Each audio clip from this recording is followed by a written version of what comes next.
Мейірімді, рақымды Алланың атымен бастаймын. Барша мақтау мен мадақ бүкіл әлемнің Раббысы, бізді және әлемдерді жоқтан бар еткен Аллаға ғана лайық. Алланың ардақты елшісі, адамзаттың асылы пайғамбарлардың мөрі Мұхаммед пайғамбарымызға және оның отбасы мен ізбасарларына салауат пен сәлем болсын. Дінімізде Алла тағала бекіткен парыз амалдардан басқа қосымша құлшылықтардың атқарылу жолдары көрсетілген. Мұндай нәпіл, қосымша ғибадаттар парыздардың орнын толтыру, құлшылықты кемелдендіру, Аллаға сүйікті болу жолында қажет. Муслимнен жеткен құдси хадисте қияметте адамдардың ең алдымен парыз намаздан сұралатындығы айтылады. Сонда Алла тағала құлым бәрінен артық біле тұра періштелерден: менің құлымның намазына қараңдар, олар кәміл ме, әлде кемшіліктері бар ма? деп сұрайды. Егер намаз кемшіліктен ада болса, толық намаз ретінде қарастырылады, ал кемшіліктері болса, Алла нәпіл ғибадаттарды сұрап, парыздардың орнын толықтыруға мүмкіндік береді. Келесі бір құдси хадисте, кімде-кім менің жақын құлыммен жауласатын болса, мен оған қарсы соғыс жариялаймын. Менің құлым оған бұйырған парыз ғибадаттарымнан артық нәрсемен жақындай алмайды. Құлым нәпіл намаздармен маған жақындыққа ие болады, ақыр соңында мен оны жақсы көремін. Мен оны жақсы көрген сәттен бастап, оның еститін құлағы, көретін көзі, ұстайтын қолы, жүретін аяғы боламын. Егер бұл құл менен бір нәрсе сұраса, мен оны міндетті түрде беремін. Егер менен пана сұраса, оны сақтаймын және жасырамын. делінген. Адамды Аллаға жақындататын нәпіл ғибадаттардың бірі дұға намазы. Бұл қандай намаз? Қандай артықшылықтары бар? Қалай оқылады?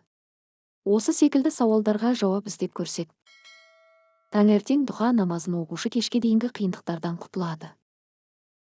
Әбу ад-Дарда мен Әбу Зардан жеткен құдси хадисте, адам баласы, күннің басында мен үшін 4 рәкағат намаз оқы, және мен сені сол күннің соңында құтқарамын делінген. Ғалымдардың бір тобы күннің басында деп дұға немесе таң намазының сүннеті мен парызы нұсқалады. Өйткені олар күн басында оқылады деген. Ал қатарында Тирмизи, Әбу Дәуд секілді хадис ғалымдары бар. Бір топ бұл намазды дұға намазы деп санап, хадисті дұға намазына арналған бөлімге қосқан. Ғалым әт-Тиби хадисті, мен сені намазыңнан кейін және кешке дейін уайымыңнан құтқарып, саған жек көрінішті болған нәрселерден қорғаймын. Күннің басында жаныңды тазарт және мен қажеттеріңді өтеумен күннің аяғында жаныңды тазартамын, деп тәпсірлеген.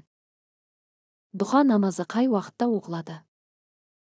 Дұға намазының уақыты күн көтерілгеннен кейін басталып, бесін намазына аз уақыт қалғанда аяқталады. Ғалымдар оны нақтырақ есептеп, күн шыққаннан кейін 15 минуттан кейін басталып, бесін намазына 10 минут қалғанда аяқталады деп белгілеген. Мүмкіндік болса, дұға намазын күн ысығанда оқыған абзал.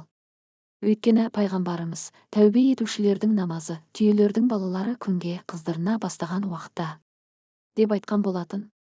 Дұға намазы қанша рәкағат оқылады? Дұға намазы қосымша құлшылық болғандықтан мұсылманның ниетіне қарай 2 рәкағаттан 12 рәкағатқа дейін оқылады, және 2 рәкағаттан бөліп оқыған дұрыс. Өйткені Әбу Хурайрадан жеткен хадисте Алла елшісінің 2 рәкағат дұғаны тастамауды өсиет еткен айтылса, Айша анамыздан жеткен хадисте пайғамбардың күн сайын 4 рәкағат оқығандығы және қалауынша қосқандығы баяндалған. Сахабаларға өсиет етілген намаз. Айша анамыз айтады, Алла елшісі 4 рәкағат дұға намазын оқитын, және Алла қалағанша қосатын. Ғалымдар бұл намазды Алла елшісі оқыған және сахабаларын бағыттаған деген екен. Дұға намазы әр буынның садақасын алмастырады. Алла елшісі, күн шыққан әрбір күні әрқайсысың денелерінде неше буын болса, сонша садақа беруге тиістісіңдер. Әрбір айтылған субханаллах садақа және әлхамдулиллах садақа. Әрбір айтылған ла илаха илляллах садақа және әрбір айтылған Аллаху әкбар садақа. Жақсылыққа шақыру садақа, жамандықтан тыюда садақа, бірақ осының бәрін таңертеңгілік оқылған 2 бас нәпіл намаз дұға ауыстыра алады деген. Сүйікті достың мұрасы. Сахаба Әбу Хурайра, менің сүйікті досым, пайғамбар, менен айына 3 күн ораза ұстауды, таңертең 2 рәкағат таңертеңгілік дұға намазын орындауды және ұйықтар алдында үтір намазын орындауды талап етті деген. Ал Әбу Аттарда менің сүйікті пайғамбарым көзім тірі кезде ешқашан бас тартпайтын 3 нәрсені өсиет етті. Ай сайын 3 күн ораза ұстау, дұға намазын оқу және үтір намазын оқымай ұйықтамау деген.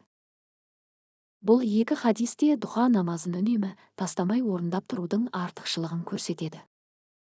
Тәубе етушілердің намазы. Әбу Хурайра жеткізген басқа хадисте дұға намазын тәубе етушіден басқа ешкім үнемі орындамайды. Шын мәнінде бұл тәубе етушілердің намазы. Дұға намазын оқушы қажылықпен умраның сауабын алады. Әнас ибн Мәлик жеткізеді, таң намазын жамағатпен оқып, содан кейін орында қалып, күн шыққанша Алланы еске алып, кейін 2 ракағат намаз оқыса, оған толық қажылықпен умраның сауабы жазылады. Хадис ғалымдары мұндағы 2 ракағат намаз, дұға намазы деп санаған. Дұға намазының ерекшеліктері мен дұға намазын оқыған адамға берілетін сауаптарды бір қайталап өтсек. Таңертең дұға намазын оқушы кешке дейінгі қиындықтардан құтылады. Сахабаларға өсиет етілген намаз. Дұға намазы әр буынның садақасын алмастырады. Сүйікті достың мұрасы. Тәубе етушілердің намазы. Дұға намазын оқушы қажылықпен умраның сауабын алады. Алла тағала жасаған құлшылықтарыңызды қабыл етіп, амал, ниеттеріңізге мол сауаптан жазсын. Аман сау болыңыздар.